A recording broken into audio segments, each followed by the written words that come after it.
"Mom, if anything happens to me, don't give Tyler a penny until he changes who he is." Those were the last words my daughter Jennifer said to me before she walked out my door 7 years ago. 6 hours later, she was dead, her car wrapped around an oak tree in the rain. I never imagined those words would haunt me through every milestone, every birthday, and now through the elaborate flower arrangements and champagne fountains at my grandson's wedding. I watched Tyler from across the reception hall, handsome in his tailored tuxedo that cost more than 3 months of my pension. His father Richard stood beside him, both of them laughing with the kind of people who measure friendship by net worth. Neither noticed I was sitting alone at the family table, the weight of the secret pressed against my chest like a stone.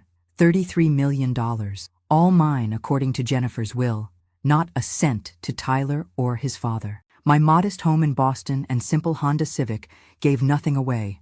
No one knew that I could buy this entire country club 10 times over without blinking. "Mrs. Sullivan," a server appeared at my elbow. "The father of the groom would like you to join him and your grandson for photos." I nodded, gripping my purse where I kept the folded letter from Jennifer's lawyer, my talisman, my burden. 7 years carrying this secret felt like 70. "There she is!" Richard's voice boomed as I approached. His arm snaked around my shoulders, cologne suffocating me. "The grandmother of the groom! Looking lovely as always, Maggie." Richard's smile never reached his eyes. 25 years since he'd walked out on my daughter for a younger woman, and I still saw the same calculating gaze. Now, nearing 60, he'd maintained his charismatic facade despite 3 more failed marriages. His financial situation, however, was another story. "Thank you, Richard," I said, keeping my voice neutral. Tyler barely acknowledged me, too busy showing off his watch to his groomsmen. 70 grand? Custom made, he was saying. Vanessa's dad hooked me up for the wedding. My heart sank. Same old Tyler, measuring life by price tags. I'd tried so hard after Jennifer died. Opened my home to him when he was 16, still reeling from losing his mother. I cooked his favorite meals, attended every school event, paid for the best therapist in Boston. But Richard's influence ran too deep. "Grandma, stand here." Tyler positioned me like a prop, his hands cold on my shoulders. For a flicker of a moment, I saw Jennifer in his eyes, same deep blue, same tiny fleck of gold near the pupil. Then it was gone, replaced by that familiar entitled stare. The photographer snapped several photos, and I forced a smile. Did they have any idea what I was hiding? That Jennifer had seen right through both of them? "Excuse me." I stepped away as soon as the photos finished, needing air. Outside on the terrace, overlooking manicured gardens, I unfolded Jennifer's letter again. The paper had grown thin from handling. "Mom, I've watched Tyler become more like Richard every year. The materialism, the manipulation, the belief that money is the answer to everything. I failed him as a mother. Maybe I worked too much after the divorce. Maybe I was too lenient. But I can't let my life's work fund the same emptiness that Richard embodies. You're the only one I trust. Use your wisdom. If Tyler ever truly changes, you'll know." Beautiful ceremony, wasn't it? I startled, quickly folding the letter. A young woman in a bridesmaid's dress stood nearby, Vanessa's sister, Emma. "Yes, lovely," I managed. Vanessa spent months planning every detail. Emma leaned against the railing, though she fought with Tyler about the cost. "Did you know she wanted something smaller? She actually wanted to donate half the wedding budget to the community center where she volunteers." My attention sharpened. "I didn't know that." Emma laughed softly. "That's my sister. She keeps the volunteer work quiet, says it's not about recognition." She glanced back toward the reception. "Between us, I was surprised when she fell for Tyler. They seemed so different." Before I could respond, a commotion erupted inside. Through the terrace doors, I saw Richard swaying on his feet, pointing angrily at Vanessa's father. Tyler was trying to pull him away, embarrassment etched on his face. "Oh no," Emma whispered. "Mr. Sullivan has been drinking since noon." I watched as security discreetly approached. Richard's voice carried across the terrace. "You think you're better than me? I built everything from nothing. When Tyler gets his mother's money, we'll show you what real wealth looks like." My blood turned to ice. How did Richard know about Jennifer's money? What had Tyler told him? Before I could continue my conversation with Emma, I need to tell you something important. If you want to hear more stories like this one, without ads, delivered straight to your phone even without internet, just check out the pinned comment. As I rushed back inside, one thought hammered in my mind. Jennifer had been right all along, and now, the secret I'd kept for 7 years was about to explode, right in the middle of my grandson's wedding. The wedding coordinator intercepted me before I could reach Richard, her smile professional but strained. "Mrs. Sullivan, we're handling the situation. Perhaps you could join the bride's family for the cake cutting. It's starting in 5 minutes." Over her shoulder, I watched security discreetly escorting Richard toward a side room. Tyler stood frozen, his face a mask of fury and humiliation. Our eyes met across the room, and for the first time that day, he actually saw me. The silent plea in his expression transported me back 7 years, to the 16-year-old boy sobbing in my arms after the police confirmed Jennifer's death. "I'll be right there," I told the coordinator. As I made my way across the ballroom, snippets of whispered conversations reached me. "Did you hear what Richard said about money? Always thought Tyler came from wealth. Mother died in some accident." The weight of Jennifer's secret pressed heavier with each step. If they only knew. The stock investment my daughter had made 15 years ago in a small tech startup had exploded beyond anyone's expectations after her death. Add to that her life insurance policy and the settlement from the accident. $33 million sitting in accounts that only I could access. "Mrs. Sullivan." Vanessa appeared before me, radiant in her designer gown, despite the tension in the air. "I'm so sorry about what just happened." I studied my new granddaughter-in-law's face, searching for signs of the compassionate woman Emma had described. At 23, Vanessa Carter Sullivan came from one of Boston's oldest banking families. When Tyler first introduced us, I'd assumed she was just another trophy for him to acquire. Beautiful, well-connected, perfect for his social climbing ambitions. "Not your fault, dear," I said, patting her hand. "Richard has always been difficult." Something flickered in her eyes. Understanding, perhaps? "Tyler's gone to calm him down. He asked if we could delay the cake cutting." "Of course." She hesitated, then lowered her voice. "Tyler never talks about his mother. What was she like?" The question caught me off guard. In the 3 years Tyler and Vanessa had been dating, had he really never spoken about Jennifer? She was... My voice caught. How to describe my brilliant, fierce daughter to the wife of the son who barely remembered her? Jennifer was extraordinary, a financial analyst who worked her way up from nothing. After the divorce, she raised Tyler alone while building her career. She had this laugh that could fill a room, and she never backed down from what she believed was right. Vanessa's eyes softened. "She sounds like someone I would have admired." She would have been 63 today. The words slipped out before I could stop them. Vanessa's eyes widened. "Today is her birthday? Did Tyler know?" I nodded. "He chose the wedding date. I thought perhaps it was his way of honoring her." The look of shock on Vanessa's face told me everything. Tyler hadn't remembered. Or worse, hadn't cared. "Mrs. Sullivan, please, call me Maggie." "Maggie," she corrected herself. "Would you help me fix my veil before the photos? In the bridal suite?" I recognized the excuse for what it was. An opportunity to speak privately. Curious, I followed her through the reception hall, past clusters of expensively dressed guests. The bridal suite was empty now, scattered with makeup brushes and champagne flutes. Vanessa closed the door and turned to face me. "There's something you should know." My heart hammered. Had she discovered the truth about Jennifer's money? "Tyler's in trouble," she said instead. "Financial trouble. Big trouble." I blinked, momentarily thrown. "What do you mean?" "He maxed out 5 credit cards paying for the honeymoon and his portion of the wedding. Richard convinced him to take out a loan against a future inheritance." She twisted her diamond ring nervously. "They both seem to think there's money coming when you... I'm sorry, this is awful to say.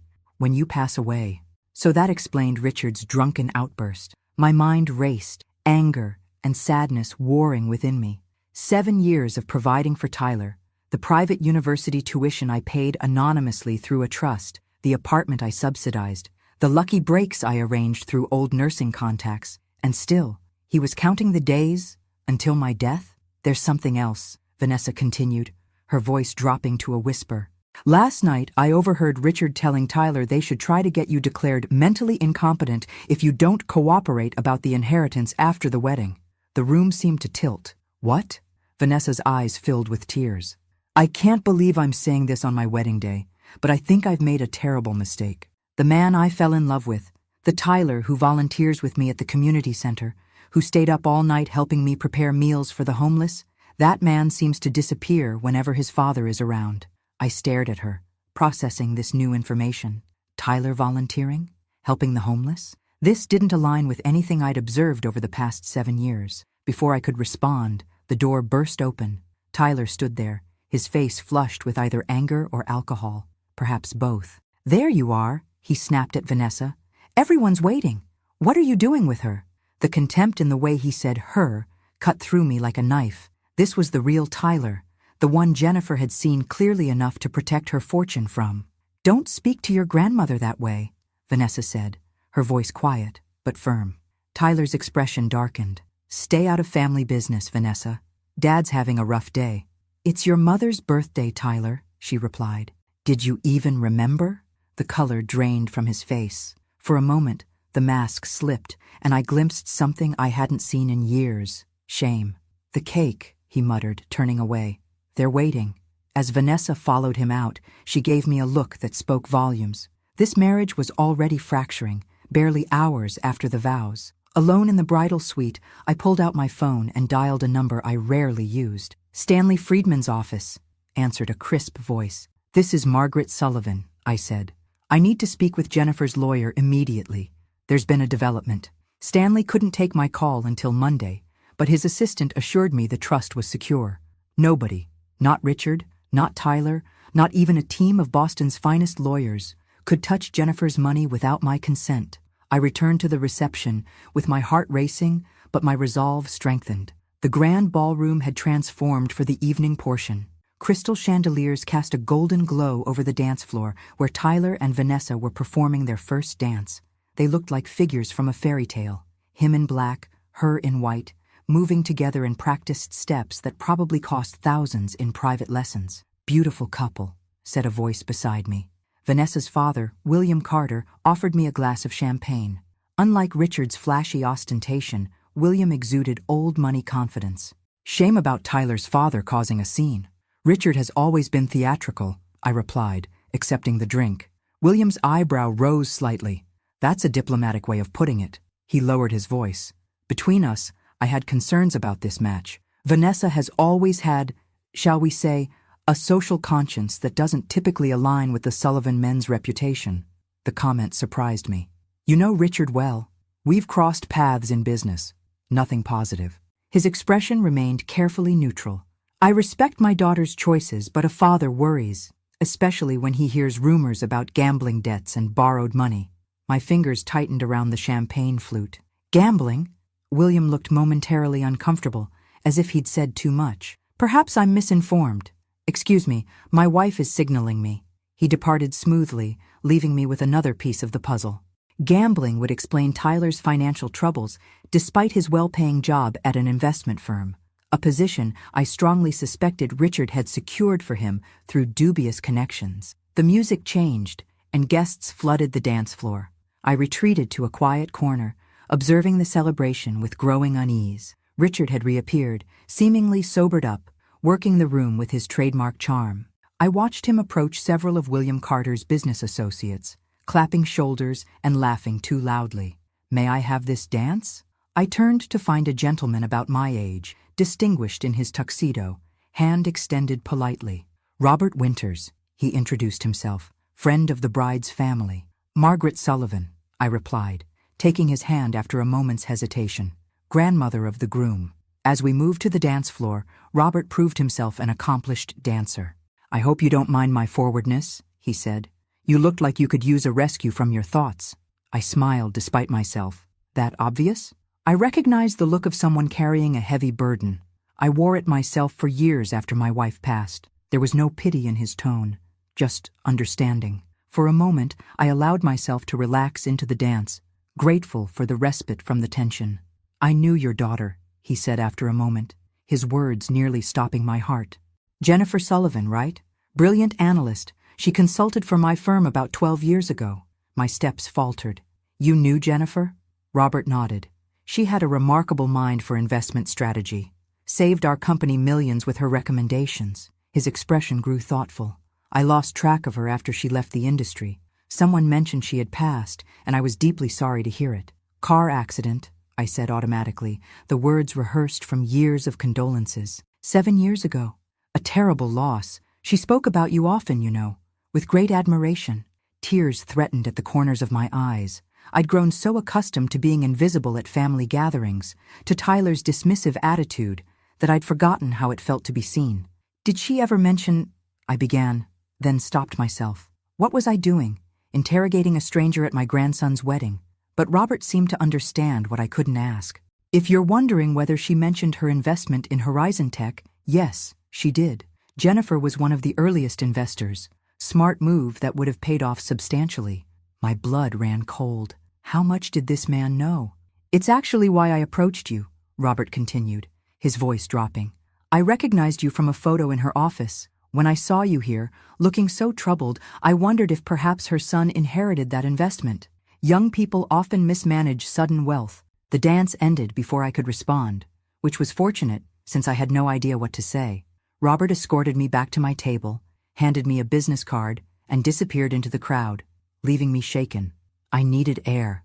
Slipping out a side door, I found myself in a small garden illuminated by twinkling lights.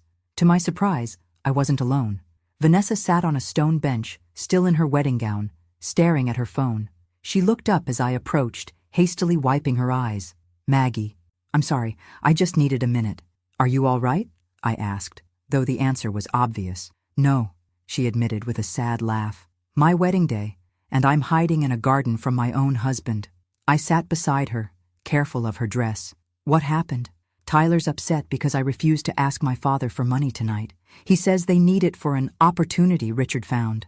She shook her head. I told him we agreed. No financial discussions on our wedding day. And he said I clearly didn't understand how the real world works, that his father has connections that could set us up for life if we act now. Her voice hardened. Then he said maybe he should have married someone who supported his ambitions instead of someone who wastes time serving soup to junkies. The cruelty sounded exactly like something Richard would say. I'm so sorry, Vanessa. He wasn't always like this, she whispered. When we met in college, Tyler was different. Struggling with his classes, working part-time at the campus cafe. He seemed genuine, vulnerable. She twisted her ring. The community service was his idea, Said his mother used to volunteer, and he wanted to honor her memory. I stared at her in disbelief. Tyler said that? She nodded. The more successful he became at his job, the more time he spent with Richard, the more he changed. It was subtle at first. Designer clothes, expensive restaurants. Then came the gambling. So William was right, I murmured. My father knows? She looked mortified. Tyler promised he'd stopped months ago. A text lit up her phone. She glanced down and her face fell. They're cutting the cake now. I have to go. As she stood, smoothing her dress, I made a decision. Vanessa, after the honeymoon, I'd like to speak with you and Tyler. There's something you both need to know. About the inheritance? She asked perceptively.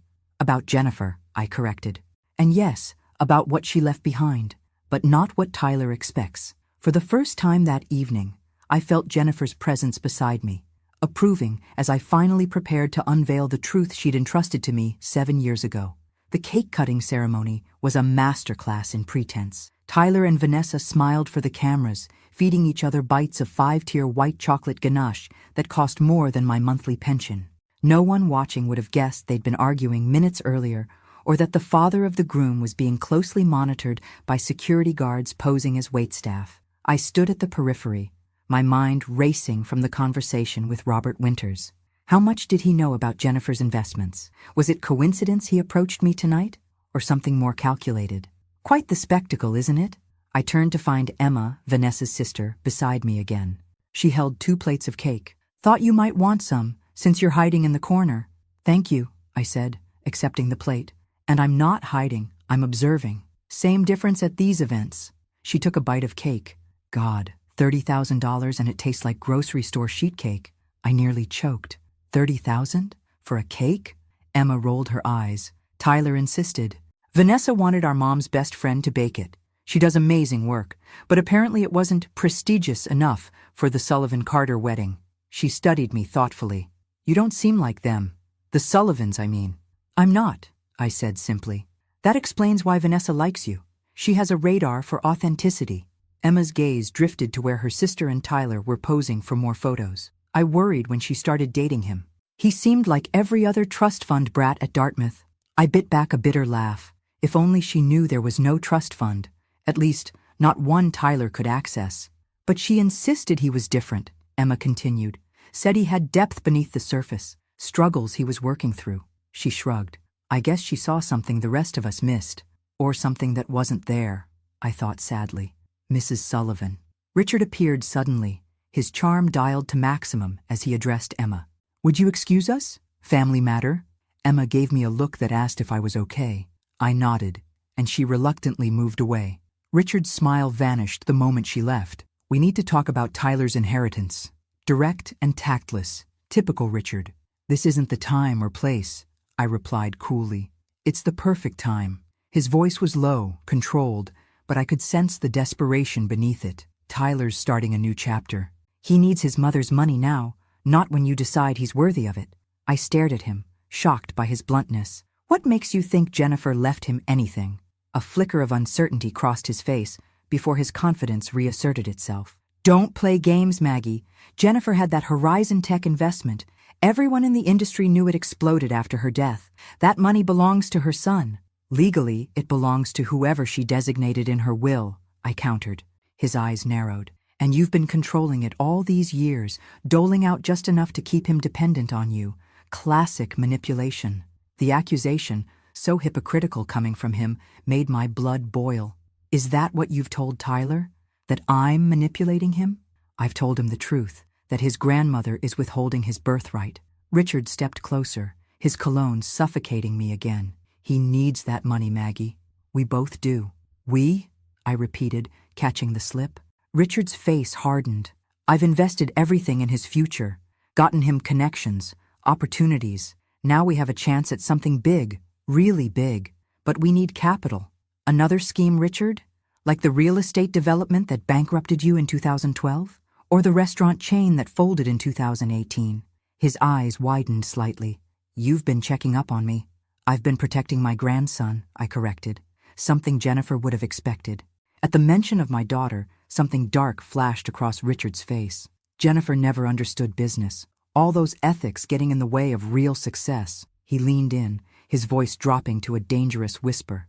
Tyler's my son. He's finally becoming the man I raised him to be. Don't interfere with that. The man you raised him to be, I repeated slowly, is exactly what Jennifer feared. For a moment, raw hatred showed in his eyes. Then, as quickly as it had appeared, his mask of charm slipped back into place as he spotted someone approaching. Think about what I said, Maggie. We'll talk again soon. He walked away just as Tyler reached me.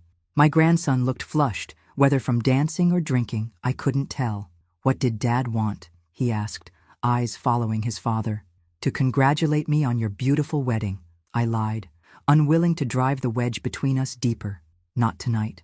Tyler seemed distracted, scanning the room. Have you seen Vanessa? She disappeared after the cake cutting. Perhaps she needed a moment to herself. It's been a long day. He frowned. She should be mingling with my clients. I invited the entire executive team from Blackstone Capital. On your wedding day? I couldn't keep the surprise from my voice. It's called networking, Grandma, he said dismissively. Something Dad taught me. Every event is an opportunity. The words were so clearly Richard's, parroted with the blind faith of a son who still idolized his father despite decades of evidence of the man's failures. Your mother had a different philosophy, I said carefully. She believed relationships were built on trust, not transactions. Tyler's expression closed. Yeah, well, Mom's philosophy didn't exactly work out for her, did it? Divorced, working 80-hour weeks, then dead at 45? He shook his head. No offense, Grandma, but I've chosen my path. Each word struck like a physical blow. Before I could respond, his attention shifted. There's Vanessa, finally, with her father. His tone changed, becoming ingratiating. I should join them. William's considering me for a position at Carter Financial. He walked away without waiting for my response. I watched him approach Vanessa and William, his entire demeanor transforming. Shoulders back, confident smile, the perfect son-in-law. Vanessa's face remained impassive as he slipped his arm around her waist. Mrs. Sullivan? A hotel staff member approached with a phone. There's an urgent call for you at the front desk. Puzzled, I followed him to a quiet office where a landline receiver lay off the hook. Hello?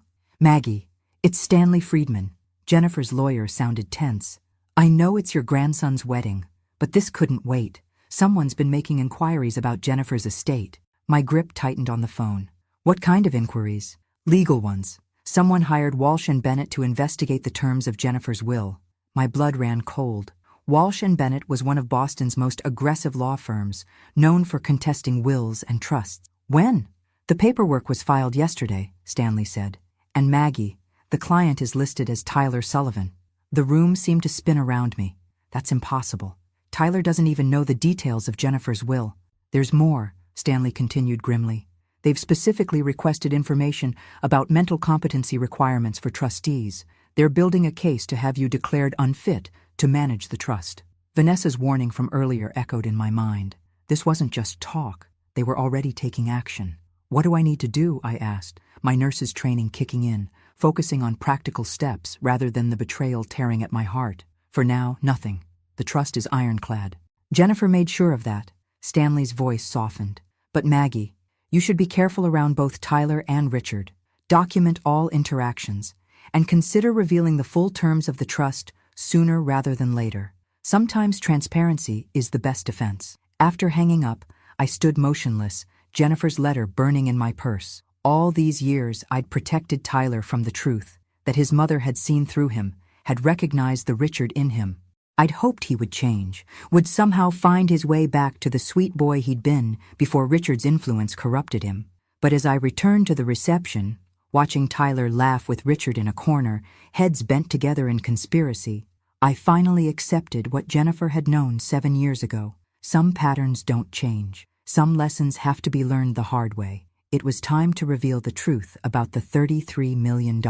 Not just to protect myself, but to give Tyler the one thing he'd never had, a chance to face who he truly was, and decide if that was who he wanted to remain.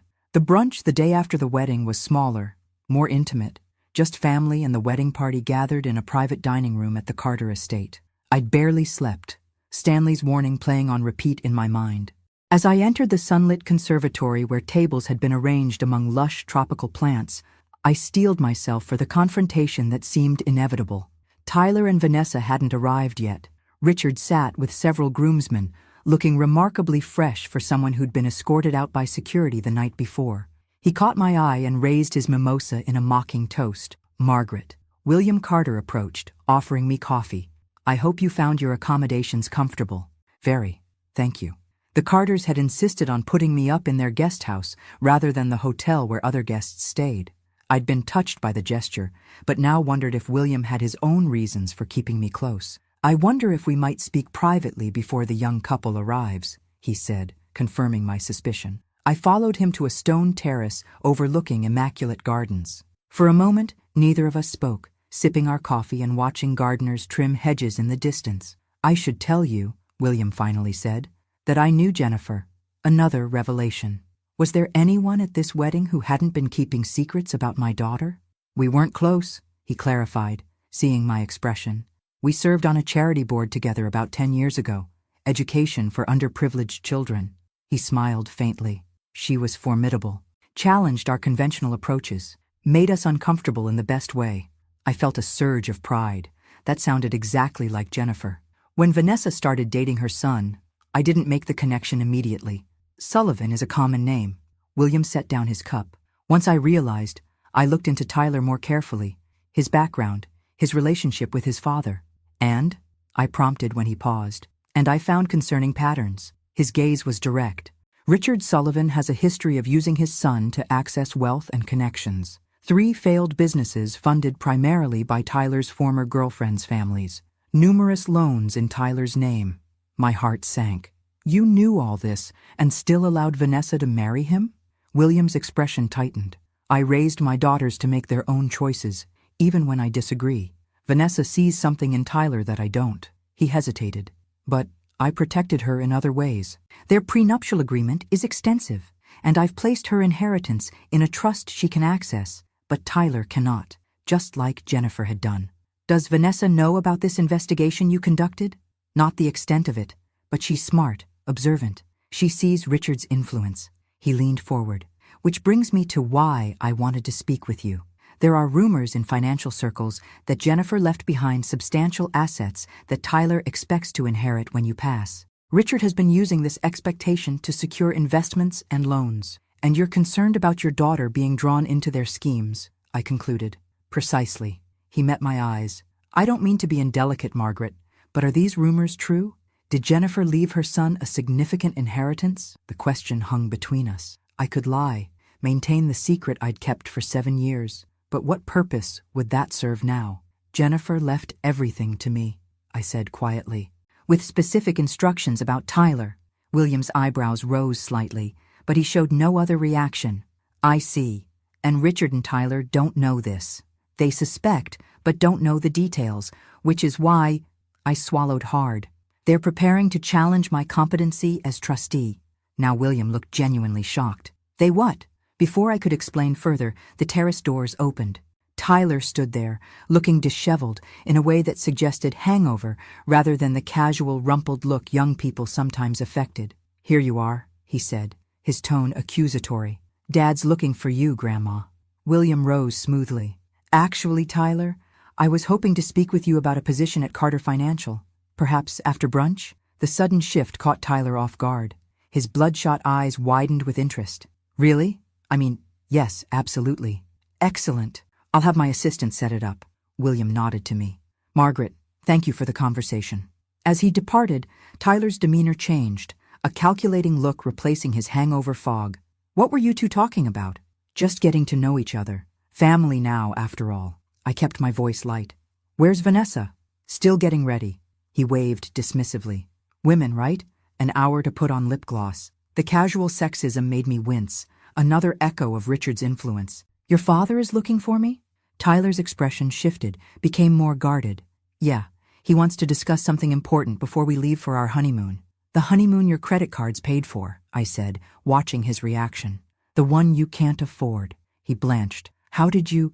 Then his eyes narrowed. Vanessa, she had no right to tell you about our finances. She's worried about you, Tyler. About the gambling, the debts, the influence your father has over you. His face flushed with anger. This is exactly why we need my mother's money now, not when you decide I'm mature enough or whatever arbitrary standard you've set. I have opportunities, connections. Your father's schemes, you mean, I interrupted. Like all the others that have failed. You don't understand business, he snapped, sounding exactly like Richard had the night before. Dad's building something big this time. We just need capital. And you think your mother's money is the answer? It's my money. The words exploded from him, drawing startled looks from people entering the terrace. Tyler lowered his voice but couldn't disguise his intensity. Mom would have wanted me to have it. Not you. What do you even do with it? Live in that tiny house, drive that old car, wear the same 3 outfits. Each word revealed how little he knew me, or his mother. Jennifer had valued simplicity, had taught me the same after growing up with so little. The modest life I led wasn't from lack of funds, but from choice. Tyler, I said quietly, there's something you need to know about your mother's will. His eyes lit up with anticipation. You're finally going to release the money? No. I took a deep breath. I'm going to tell you the truth. The money was never designated for you. Jennifer left everything to me, with no obligation to pass it to you. Ever. The blood drained from his face. That's not possible. She wouldn't. She did. I held his gaze steadily. And before you and your father proceed with trying to have me declared incompetent, you should know that Jennifer anticipated that too. The trust has provisions that would immediately donate the entire amount to charity if such an attempt were made. He staggered back, as if I'd physically struck him. How did you know about Mrs. Sullivan, Tyler? Richard's voice interrupted, smooth as oil, as he joined us on the terrace. Family discussion without me? I'm hurt. One look at Tyler's shocked face, and Richard's smile faltered. What's going on? Ask your son, I said, gathering my purse. I believe he has news about the inheritance you've been counting on. As I walked away, I heard Richard's urgent whispers and Tyler's devastated response. It's gone, Dad. It was never ours to begin with. For the first time since Jennifer died, I felt the weight of her secret lifting. The truth was out, at least part of it. What I hadn't told them was what Jennifer had written in her final instructions. If Tyler ever truly changes, Mom, the money is his. You'll know when that time comes. If it never does, use it for good in this world. As I re-entered the brunch, I caught Vanessa watching the terrace, Concern etched on her face as she observed her new husband's animated conversation with his father. Our eyes met across the room, and I knew the real test was just beginning. 3 weeks passed. Tyler and Vanessa were honeymooning in the Maldives, a trip I now knew they couldn't afford. I returned to my quiet life, volunteering at the hospital where I'd once worked as a nurse, tending my garden, attending my book club. But beneath this calm routine, I was preparing for the storm I knew would follow my revelation to Tyler. Stanley had strengthened the legal protections around Jennifer's trust. William Carter had discreetly offered his support, including connections to his own legal team if necessary. I'd even had a home security system installed after Robert Winters called with a cryptic warning. "Richard Sullivan has been asking questions about you in concerning circles." The calm broke on a rainy Tuesday afternoon. My doorbell rang, and through the security camera, I saw Vanessa standing on my porch, alone and without an umbrella, her hair plastered to her face. "Maggie," she said when I opened the door, her voice thick with emotion. "I need to talk to you." I ushered her inside, bringing towels and hot tea. She sat at my kitchen table, looking both younger and older than she had at the wedding, a girl playing at being a woman, suddenly confronted with harsh reality. "Tyler told me everything," she said finally, cradling the mug between her hands. "About Jennifer's money, about what you told him at the brunch." She met my eyes. "Is it true? Did his mother really leave him nothing?" "She left him nothing directly," I confirmed. "She left everything to me." "Why?" The simple question contained so much bewilderment. "He's her son." I considered how to answer, how much to reveal. Jennifer watched Tyler growing up, being shaped by Richard's values. She was afraid of what unlimited money would do to him if he got it too young, without earning it. So it was about teaching him responsibility? "Partly," I said carefully, "and partly about protection. For Tyler, from himself." Vanessa stared into her tea. "The honeymoon was awful," she said abruptly. "Tyler was on the phone with Richard constantly. They fought, then plotted, then fought again. Tyler barely spoke to me, except to ask if my father might invest in their new venture." My heart ached for her. "I'm sorry, Vanessa." When we got back yesterday, Richard was waiting at our apartment. They talked for hours in Tyler's office. I heard shouting. She looked up, her eyes red-rimmed but dry. "This morning, Tyler told me he's hired lawyers to contest the will. He says you manipulated Jennifer when she was vulnerable, that the money should rightfully be his." I'd expected this, but it still hurt. "And what do you think?" "I think," she said slowly, "that Tyler's not the man I thought I married." She twisted her wedding ring. "The community center called yesterday. Tyler resigned from volunteering, said he couldn't waste time on charity cases anymore." The cruelty of the statement, so reminiscent of Richard, made me wince. "There's something else," Vanessa continued. "Tyler doesn't know I heard, but Richard was talking about other ways to accelerate the inheritance timeline. It scared me, Maggie, the way he said it." She leaned forward. "I don't think you're safe." A chill ran through me. "You think they'd harm me? I don't know what they're capable of anymore," she whispered. "Richard has a hold over Tyler I don't understand. It's like he becomes a different person around his father." We sat in silence, the rain drumming against the windows. Finally, I made a decision. "There's something you should see." I went to my bedroom and returned with Jennifer's letter, the paper soft from years of handling. This is what Jennifer wrote to accompany her will. I've never shown it to anyone. Vanessa took it with trembling hands. As she read, her expression shifted from curiosity to shock, then to profound sadness. "Mom, I've watched Tyler become more like Richard every year. I've tried everything to break Richard's influence. The money would only accelerate Tyler's worst tendencies, but I haven't given up hope entirely. If he ever truly changes, if he finds his way back to the values I tried to teach him, you'll know. And then, Mom, the money is his to use wisely. Until then, protect him from himself, and protect yourself from both of them." She knew, Vanessa whispered. She saw exactly what would happen. "Jennifer was insightful," I said. "And she loved Tyler, even when she couldn't reach him." Vanessa carefully refolded the letter. "What will you do now?" "Defend the trust, as Jennifer asked, and hope." "Hope for what?" "That Tyler finds his way back, that he chooses to be more than Richard's son." Vanessa's phone buzzed with a text. Her face tightened as she read it. "Tyler wants me home. They're meeting with the lawyers." She stood, smoothing her still damp clothes. "I need to think about what to do next." As I walked her to the door, she turned suddenly. The money, all those millions. What do you do with it, Maggie? Do you just leave it sitting in accounts? I smiled faintly. Jennifer was very specific about that too. Half the income goes to foundations supporting victims of domestic abuse, Jennifer's private passion. The other half funds scholarships for low-income students, in Tyler's name, though he doesn't know it. I paused. And yes, some sits untouched, growing, waiting for Tyler to become the man his mother hoped he could be. Something shifted in Vanessa's expression. You never intended to keep it all. It was never about the money, I said gently. It was about what it would do to him. After she left, I called Stanley to warn him about the impending legal challenge. Then I called William Carter. They're moving forward with contesting the will, I told him. And Vanessa is concerned they might try other methods. William's response was immediate. Pack a bag. I'm sending a car. You'll stay at our guest house until this is resolved. I can't impose. Margaret, he interrupted firmly. Jennifer protected her son from his worst instincts. Allow me to protect her mother from the consequences. 3 hours later, I was settled in the Carters' guest house, the same one I'd stayed in after the wedding. As evening fell, I sat on the terrace watching lights come on across the estate grounds. My phone rang, a number I didn't recognize. Mrs. Sullivan? The voice was familiar, but I couldn't place it. It's Robert Winters. I hope you don't mind me calling. I got your number from a mutual acquaintance. I tensed. What do you want, Mr. Winters? To warn you. His tone was grave. Richard Sullivan has been asking about Jennifer's investment portfolio, specifically about who might have helped her set it up. My name came up. Now I remembered. He'd said he knew Jennifer professionally. What did you tell him? I asked. Nothing important. But he's desperate, Mrs. Sullivan. Men like Richard, when they're cornered financially. He let the implication hang. Be careful. That's all I wanted to say.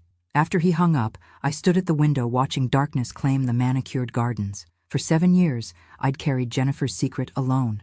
Now suddenly, so many people knew or suspected. William, Vanessa, Robert Winters, Tyler, Richard, their lawyers.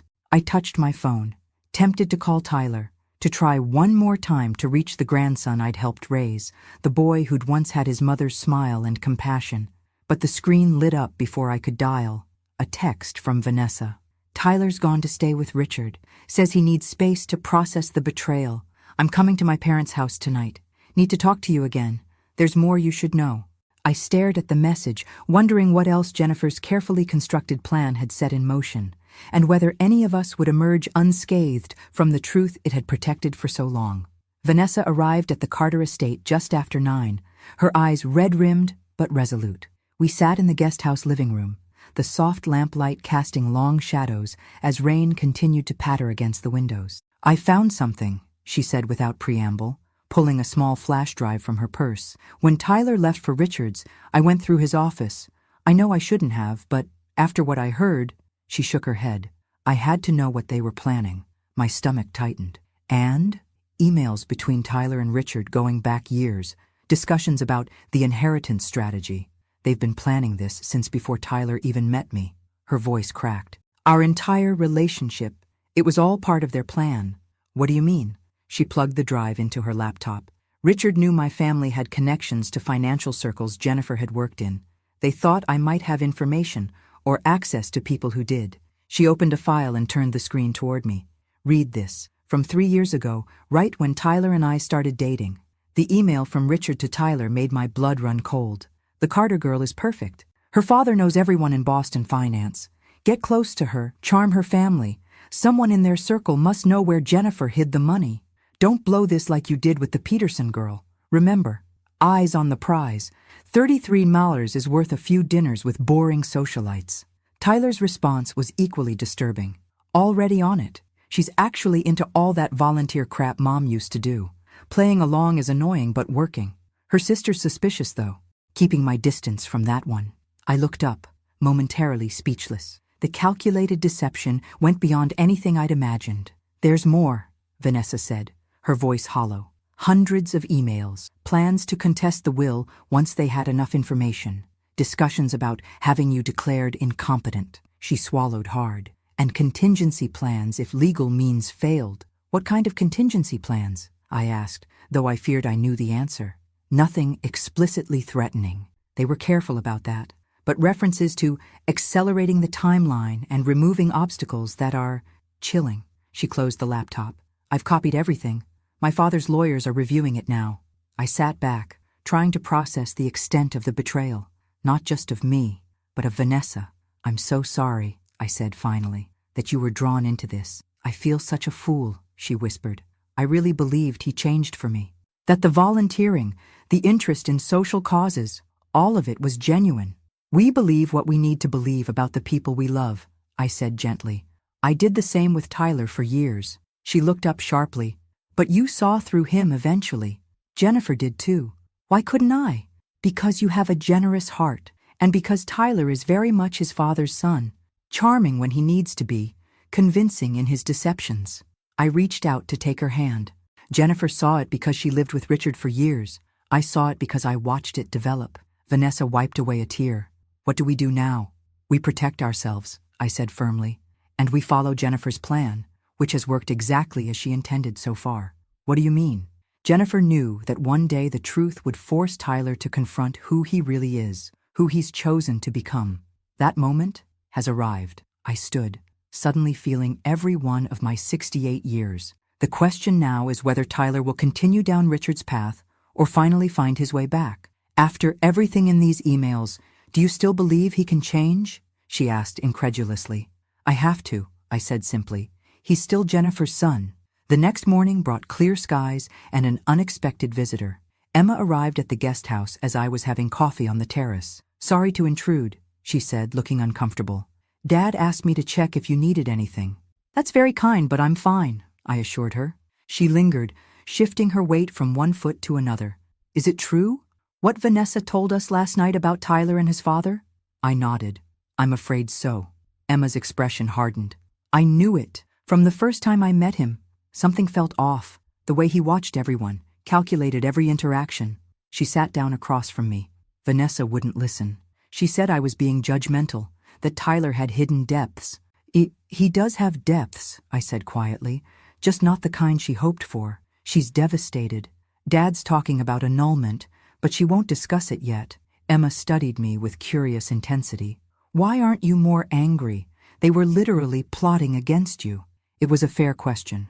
I've had 7 years to prepare for this moment. Jennifer warned me it would come. She sounds like she was remarkable. She was. I smiled at the memory of my fierce, principled daughter. And she'd be grateful for how your family has supported Vanessa through this. Emma's phone chimed with a text. Her expression changed as she read it. Oh no. What is it? Tyler's here, at the main house. He's demanding to see Vanessa. I rose immediately. I should... No, Emma said firmly. Dad and our security team are handling it. You should stay here where it's safe. But I was already gathering my things. Emma, I've been avoiding this confrontation for 7 years. It's time. She looked like she wanted to argue, but instead offered her arm. Then I'm coming with you. We walked briskly across the expansive grounds toward the main house. Even from a distance I could hear raised voices.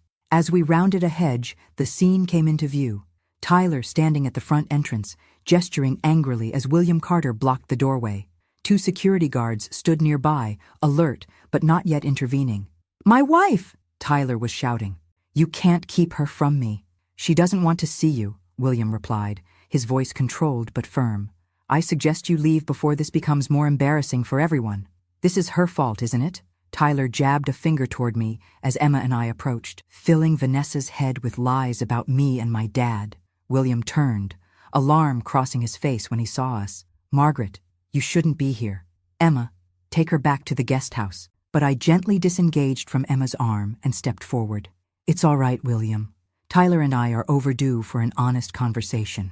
Tyler's face was flushed with anger, his hair disheveled. He looked like he hadn't slept. Honest? That's rich coming from you. You've been lying to me my entire life about my mother's money. Your mother made her decisions based on what she knew of your character, I said calmly, and your actions since then have only confirmed her judgment. He flinched as if struck. You turned Vanessa against me, made her spy on me, steal private communications. No one turned me against you, Tyler. You did that yourself. Vanessa's voice came from the doorway. She stood there, pale but composed, her father moving aside to let her through. I found those emails because I was worried about you. About what you and Richard were planning. Tyler's expression shifted, the anger momentarily replaced by calculation. Babe, you don't understand. Dad gets carried away sometimes with how he phrases things. We were just trying to protect what's rightfully mine. By deceiving me? By using me to get to Maggie?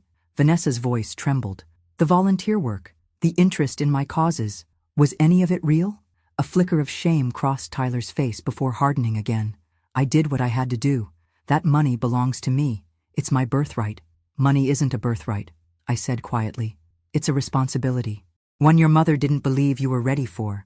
Because you poisoned her against me, he shouted, losing control again. Just like you've poisoned Vanessa. William stepped forward. That's enough. You need to leave now, Tyler. Not without my wife. Vanessa shook her head. I'm not going anywhere with you. Not until I figure out if there's anything left between us worth saving. Something dangerous flashed in Tyler's eyes. This isn't over. Any of it. He looked directly at me. Dad was right about you all along. You've manipulated everyone, turned them against us. But we'll get what's ours. As he stormed off toward his car, Vanessa let out a shaky breath. I've never seen him like that. I have, I said softly.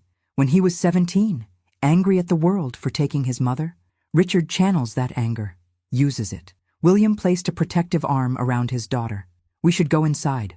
The lawyers will be here soon to discuss options. As we turned toward the house, I glanced back at Tyler's retreating figure and felt a profound sadness wash over me. In trying to protect him from himself, had Jennifer's plan only pushed him further into Richard's toxic influence? Or was this confrontation exactly what needed to happen, the breaking point before any healing could begin? Either way, the battle lines were now clearly drawn, and I knew with cold certainty that Richard wouldn't stop until he had what he believed was his due, even if it meant destroying what remained of his son's integrity to get it. The next 2 days passed in a blur of legal consultations and security precautions. William's team discovered that Richard had substantial gambling debts to dangerous people, explaining his increasing desperation. Vanessa filed for a temporary restraining order after Tyler showed up at her office, causing a scene. And I sat through hours of depositions, defending Jennifer's will against accusations that I had exercised undue influence over my dying daughter. By Friday evening, I was exhausted. I sat alone in the guest house, watching darkness fall over the Carter estate, when my phone rang. The number was blocked. Hello?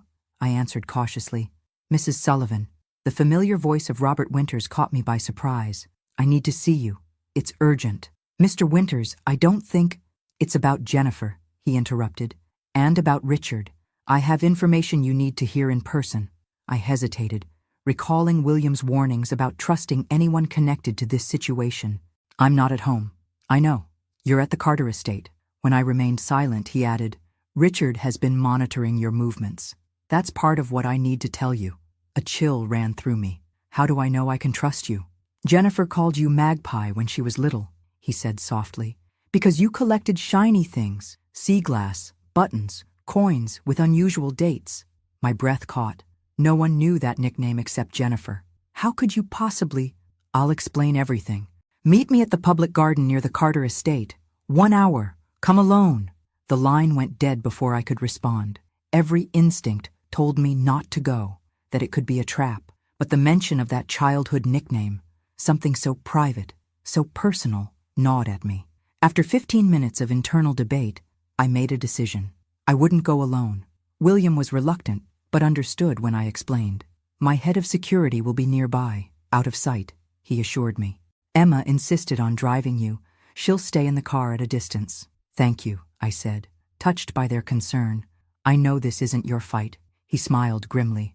Richard Sullivan made it our fight when he used my daughter in his schemes. The public garden was nearly empty as dusk deepened into night. A few couples strolled along distant paths, enjoying the warm evening.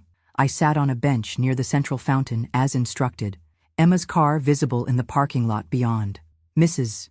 Sullivan, I startled, turning to find Robert Winters settling beside me. He looked more haggard than at the wedding, his expensive suit slightly rumpled. Thank you for coming, he said. I know it was asking a lot, given the circumstances. How did you know about Magpie? I demanded. He smiled faintly. Jennifer told me. We were closer than I implied at the wedding. Understanding dawned. You were involved with my daughter. He nodded. For nearly 2 years, before her accident. We kept it private because of her position at the firm and because, he hesitated, because Richard was still a complication in her life, through Tyler. My mind raced, trying to reconcile this revelation with what I knew of Jennifer's final years. She never mentioned you. She was protecting me, he said simply. Richard had threatened anyone she dated after him. Professional sabotage, personal harassment. He couldn't stand the idea of her moving on. Robert looked down at his hands. When Jennifer made that investment in Horizon Tech, I helped her structure it. I knew how valuable it could become. You knew about the money all along, I realized. I knew there would be money eventually. I didn't know she'd left it all to you until after she died. His expression grew serious, which brings me to why I asked to meet you. Richard has become dangerously obsessed with getting that money. He's hired people to watch you, to look for any vulnerability in the trust. How do you know this? Because he approached me last week, offered me a percentage if I would help him challenge the will based on my relationship with Jennifer. Robert's face hardened. He thought I would betray her for money. And you refused. Of course I refused, but it made me realize how far he's willing to go. He leaned closer. Richard has evidence of your recent doctor visits. He knows about your heart condition. My blood ran cold. My mild arrhythmia was nothing serious, but in the hands of Richard's lawyers, it could be weaponized to question my competence. There's more, Robert continued. He's been manipulating Tyler since Jennifer died, feeding him a distorted version of his mother, making her seem weak, financially foolish, easily influenced by you. His eyes met mine. Jennifer was the strongest, most clear-headed woman I've ever known. Yes, I whispered, she was. I've kept silent for years out of respect for her wishes. But seeing what Richard is doing to Tyler, using him as a pawn, he shook his head. Jennifer wouldn't want that. She always hoped Tyler would break free of his father's influence. Why are you telling me this now? Because I have something that might help. He reached into his jacket and removed a sealed envelope. Jennifer gave this to me before she died.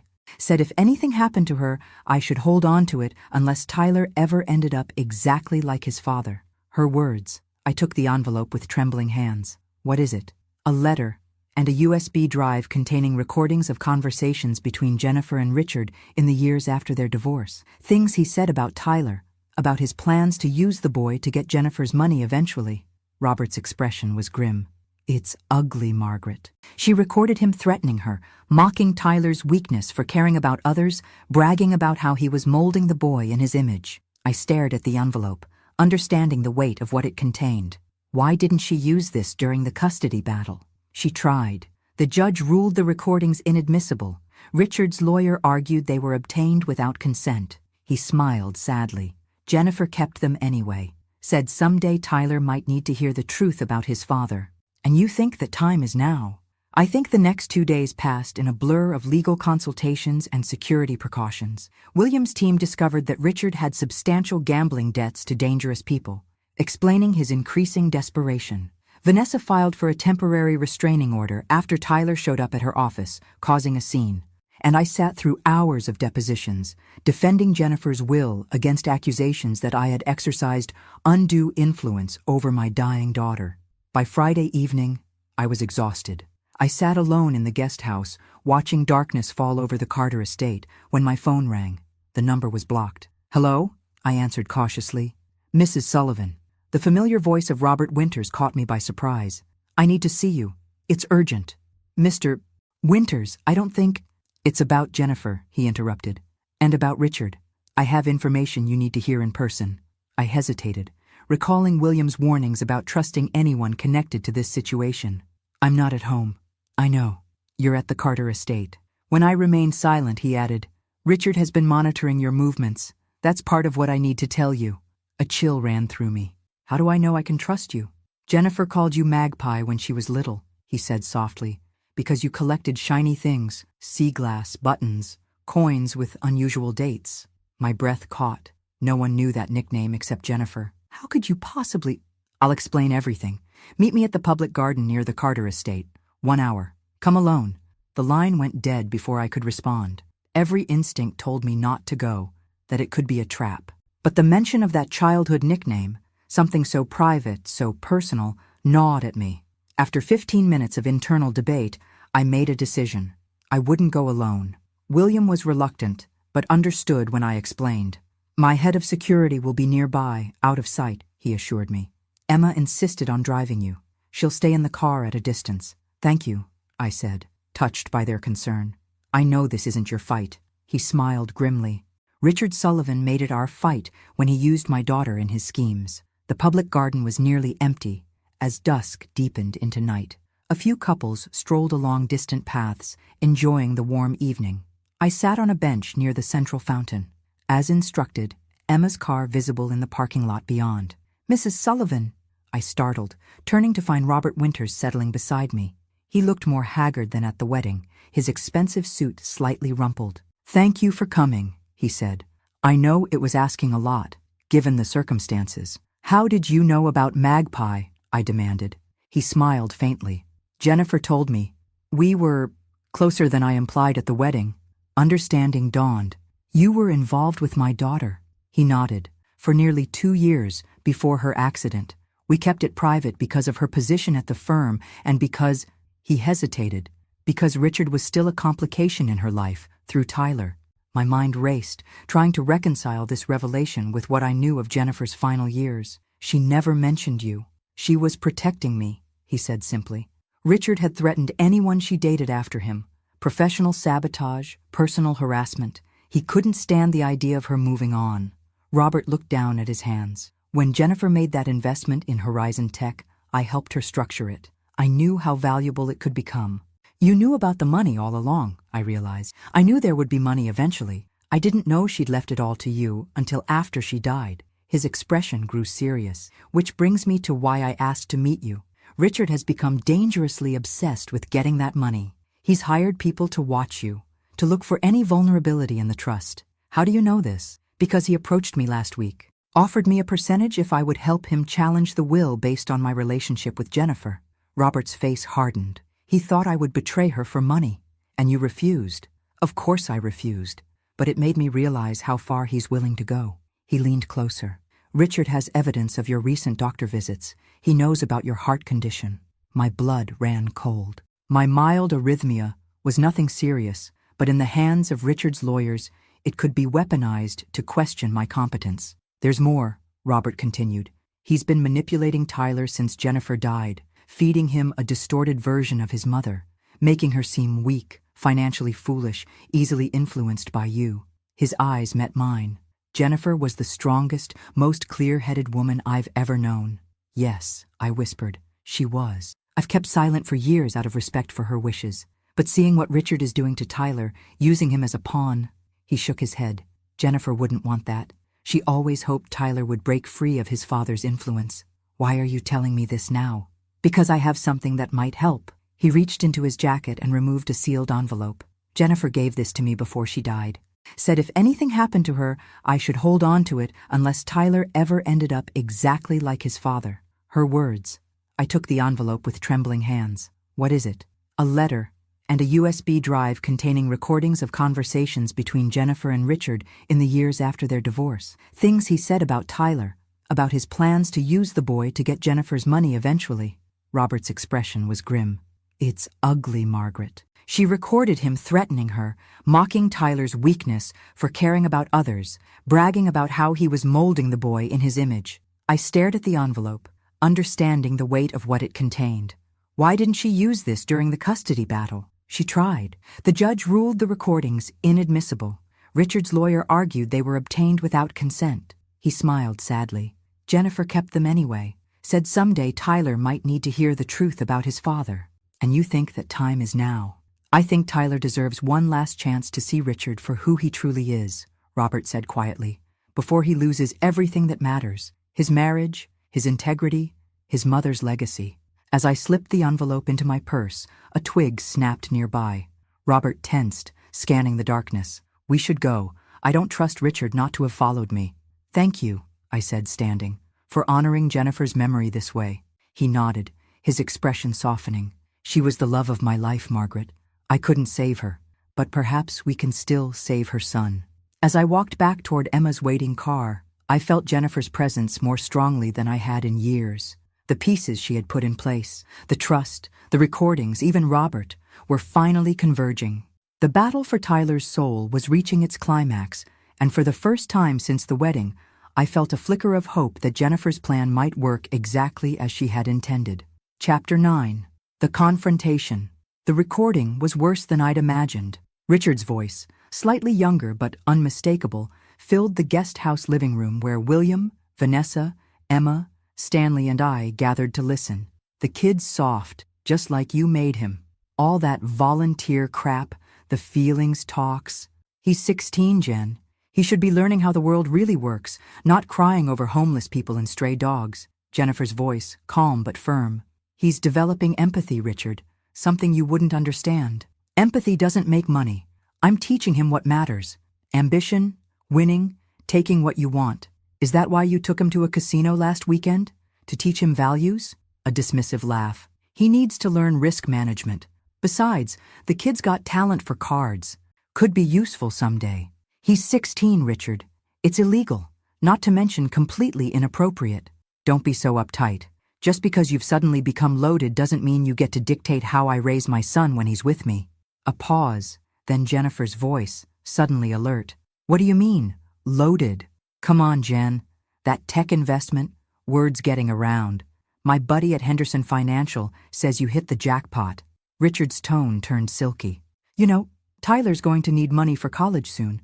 That fancy school you want him in isn't cheap. This conversation is over, Richard. And if you ever take our underage son gambling again, I'll have my lawyer file for full custody, always with the threats. The menace in Richard's voice was unmistakable. Remember what I told you when you left? I always get what I want, Jen. Always. If not from you directly, then through the kid. He's more like me than you think. Give it time. Stanley stopped the recording. The room remained silent for several seconds. There's more, I said quietly. Much more. Spanning years. William shook his head in disgust. This is compelling evidence of character, but I'm not sure how it helps legally with the trust dispute. It's not about the legal battle, I replied. It's about Tyler. He needs to hear who his father really is. Vanessa, who had been unnaturally still throughout the recording, finally spoke. He won't believe it. Richard will convince him it's been doctored or taken out of context. Perhaps, Stanley acknowledged, but combined with the emails Vanessa found, it creates a pattern that would be difficult to dismiss. Emma leaned forward. We need to get Tyler alone, away from Richard's influence. Make him listen. He won't come here, Vanessa said. And I can't go to Richard's, the restraining order. I thought for a moment. There's one place he might meet me. Somewhere meaningful to both of us. The next morning I sent Tyler a text. I'm at Jennifer's grave. Come alone if you want to know the whole truth about your mother's will. The cemetery was peaceful, morning light filtering through ancient oaks as I sat on the bench facing Jennifer's headstone. I'd brought fresh flowers, lilies, her favorite, and spent some time talking to her as I often did, explaining what was happening, asking for guidance. An hour passed. I was beginning to think Tyler wouldn't come when I heard footsteps on the gravel path. He appeared, looking thinner than at the wedding, dark circles under his eyes. He stopped several feet away, wary. You came, I said simply. What's this about? His voice was guarded. Dad thinks it's a trap. Of course he does. I patted the bench beside me. But this is between you and me, Tyler, and your mother. He remained standing. You said you'd tell me the truth about the will. I'll do better than that. I'll show you. I took out my tablet. These are recordings your mother made of conversations with Richard over the years. Before you decide to continue this legal battle, you should hear them. Suspicion flashed in his eyes. More manipulations? Did you fake these to turn me against Dad? Tyler, look at me. I held his gaze steadily. I have never lied to you. Not about Jennifer. Not about the money. Not about anything.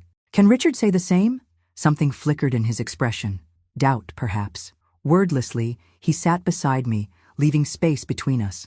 I handed him earbuds and the tablet. Listen, then decide. For the next 40 minutes, Tyler sat motionless, his face increasingly pale as he listened to his father's words, the dismissive comments about Tyler's weakness, the plans to use him to access Jennifer's money, the gradual strategy to shape him into Richard's image. Most damning was a recording from when Tyler was 17, shortly after Jennifer's death. The timing's actually perfect, Richard told someone. Kid's devastated, totally malleable. Give me 5 years, and he'll be exactly where I need him. Married into money, positioned for success, and convinced his mother's fortune belongs to him. Maggie won't stand a chance. When the recordings finally ended, Tyler sat frozen, staring at Jennifer's headstone. I remained silent, giving him space to process. "Is there more?" he finally asked, his voice hollow. "Yes, but I think you've heard enough to understand." He removed the earbuds, his movements mechanical. "Why didn't you show me these years ago?" Jennifer left instructions. The recordings were to be kept private unless you were fully under Richard's influence and at risk of losing yourself completely. I touched his hand gently. "She always hoped you'd find your own way, without needing to hear these ugly truths." Tyler's breathing became ragged, his control slipping. I trusted him. Everything I've done, college, career, even marrying Vanessa, all guided by him. "I know," I said softly. "Was anything he ever told me true?" His voice cracked. "About Mom? About you? About anything?" "Your father is a man who creates his own reality, Tyler. He believes whatever serves his interests." Tyler stood abruptly, pacing before the grave. "The things I've done, the person I've become." He looked at me, really looked at me, perhaps for the first time in years. "I threatened you, my own grandmother. I was going to have you declared incompetent, because he convinced me you'd stolen what was mine. You were a child when Jennifer died," I said gently. "Richard was the parent you had left. It's natural you trusted him. Stop making excuses for me." The words burst from him. "I'm not a child anymore. I've made my own choices." He gestured toward the tablet. "Even after hearing all that, part of me still wants to defend him. What does that say about me?" I stood, closing the distance between us. "It says you're loyal, that despite everything, you wanted to believe in your father's love." Tyler turned away, his shoulders shaking. I waited, giving him the dignity of privacy in his grief. When he finally turned back, his face was wet but composed. "What happens now?" he asked. "That depends on you. The legal proceedings, the money, your marriage, all of it hinges on what you decide to do next." He looked at his mother's grave, then back at me. "I need time, to think, to figure out who I am without his voice in my head." I nodded, understanding. "Take all the time you need." As we walked back toward the cemetery gates, Tyler stopped suddenly. "Grandma!" The term, unused for so long, caught me by surprise. "Yes? Did Mom ever give up on me? Really give up?" I thought of Jennifer's letter, the provision that the money would be Tyler's if he ever truly changed. "Never," I said truthfully. "She believed in the man you could become, even when she feared the man you were becoming." He nodded once, eyes distant. "I need to see Vanessa, to tell her, I don't know, something true for once." As I watched him walk to his car, I felt Jennifer's presence beside me again, her voice almost audible on the cemetery breeze. "This is just the beginning, Mom. The hardest part comes next." I knew she was right. Tyler had heard the truth, but facing it, truly facing the years of manipulation and his own complicity, would be a longer, more painful journey. Whether he had the courage to take it remained to be seen. 6 months passed. Autumn turned to winter, and Boston disappeared under blankets of snow that transformed the city into something quieter, more contemplative. I moved back to my modest house, though William insisted on maintaining the security system he'd installed. Tyler dropped the legal challenge to Jennifer's will 3 days after our cemetery meeting. Richard, furious at what he perceived as betrayal, launched his own lawsuit, but quickly withdrew it when his lawyers realized the trust's provisions would indeed trigger automatic donation of the entire amount to charity if challenged on grounds of my competency. Vanessa and Tyler separated, but didn't immediately divorce. They began counseling, individually at first, then together. I kept my distance, allowing them space to determine their own path forward without my influence. Richard, facing mounting gambling debts and abandoned by the investors he'd promised a share of Jennifer's fortune, left Boston. Tyler told me he'd resurfaced in Las Vegas, working for a third-rate casino, spinning new schemes for fresh marks. As for Tyler himself, the change was gradual but profound. He quit his position at the investment firm and, after weeks of soul-searching, approached the community center where he'd once volunteered with Vanessa. He started small, sorting donations, serving meals, listening to the stories of those who'd fallen through society's cracks. No one there knew about the inheritance drama or his connection to wealth. He was just Tyler, the quiet volunteer who stayed late to help clean up. On a snowy February morning, exactly 7 years and 6 months after Jennifer's death, my doorbell rang. I opened it to find Tyler on my porch, snowflakes catching in his hair. "Can we talk?" he asked. Over tea at my kitchen table, the same table where a desperate Vanessa had sought my help half a year earlier, Tyler outlined what he called his redemption plan. "I want to use my finance background to help people budget, save, avoid predatory loans," he explained. "The community center has nothing like this, but their clients desperately need it." I listened, noting the passion in his voice, Jennifer's passion, finally emerging from beneath the layers of Richard's influence. "I've been working with Vanessa again," he continued, "just as friends, as colleagues. She's developing an outreach program for homeless youth." He hesitated.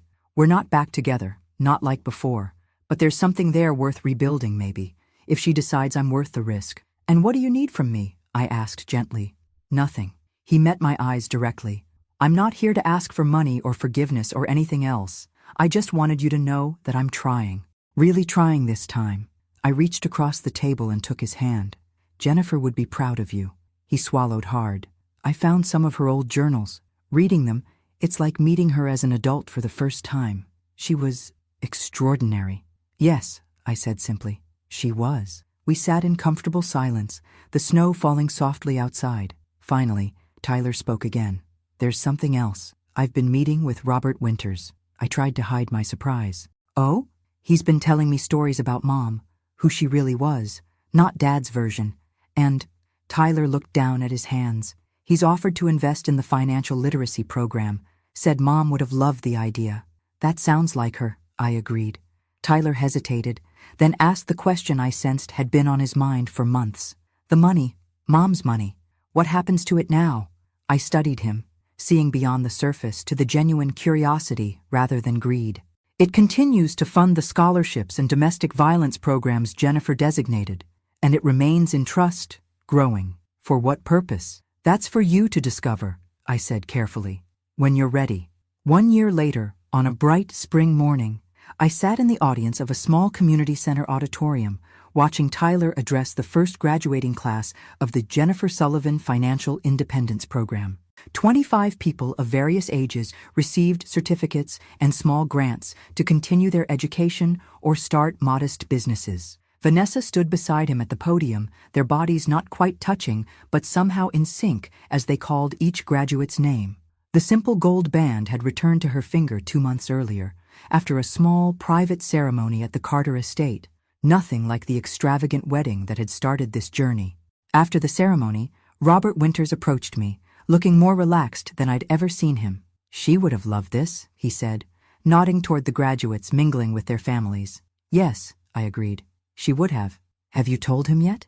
Robert asked quietly. "Not yet. Soon." That evening I invited Tyler and Vanessa to my home for dinner. After the meal, as we sat in my small living room, I handed Tyler an envelope. "What's this?" he asked. "The final part of Jennifer's plan," I explained. "The part she hoped would someday be possible." Inside was a letter I'd written, outlining the full terms of Jennifer's trust, including the provision that when Tyler demonstrated through his actions that he had rejected Richard's values and embraced Jennifer's vision of service and compassion, the trust would transfer to his control. "I don't understand," he said, looking up from the letter. "You're giving me the money?" "No," I corrected gently. "Jennifer is. She always intended it to be yours eventually. Not as a birthright, but as a responsibility you earned. The scholarships, the domestic violence programs, they continue. But now you'll guide the rest of the trust's resources." Vanessa squeezed his hand as tears filled his eyes. "I don't deserve this," he whispered. "It's not about deserving," I said. "It's about becoming." Jennifer saw who you could be, beyond Richard's influence. It just took longer than she hoped. Later, after they'd left, I sat alone in my garden as twilight settled over Boston. I felt Jennifer's presence again, as I often did in quiet moments. "You were right," I whispered to her, "about everything. The money would have destroyed him back then, and keeping it from him forced him to find himself."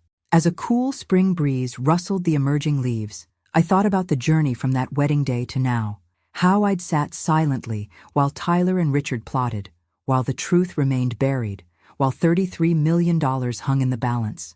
That silence had been Jennifer's final gift to her son, the space to fail, to fall, and finally to rise again on his own terms. Not as Richard's pawn or Jennifer's heir, but as himself. Imperfect, still learning, but finally free. I smiled up at the emerging stars. "Well played, my girl," I whispered. "Well played indeed." 5 years later, the Jennifer Sullivan Foundation has funded financial literacy programs in community centers across 30 states. Tyler and Vanessa work side by side, their partnership stronger for having been broken and deliberately rebuilt. They have a 3-year-old daughter named Jennifer, who already shows her grandmother's determination and her great-grandmother's kindness. Richard occasionally surfaces, always with a new scheme, always looking for an angle. Tyler sends him enough to live on, but refuses any further contact. Robert Winters serves on the foundation's board, his financial expertise and memories of Jennifer guiding its growth. Sometimes I catch him looking at Tyler with a bittersweet expression, seeing Jennifer in her son's emerging strength. As for me, I still live in my modest house, drive my sensible car, and volunteer at the hospital. The neighbors have no idea that the quiet retired nurse on their street helped manage a multi-million-dollar trust for nearly a decade, or that my grandson now oversees one of the fastest-growing charitable foundations in the country. I still visit Jennifer's grave weekly, bringing fresh flowers and updates on her legacy. "You should see him now," I tell her. "He's finally become the man you hoped he could be." And sometimes, when the wind rustles the trees just right, I could swear I hear her answer, "I knew he would, Mom. That's why I left the money to you. You were the only one who would wait long enough to find out." Before I continue with my next story, I want to remind you to subscribe to our channel, hit the notification bell, and leave a comment below telling me what you thought of Tyler and Maggie's journey. If you want to hear more stories like this one, without ads, delivered straight to your phone even without internet, just check out the pinned comment. Your support helps us create more content just like this.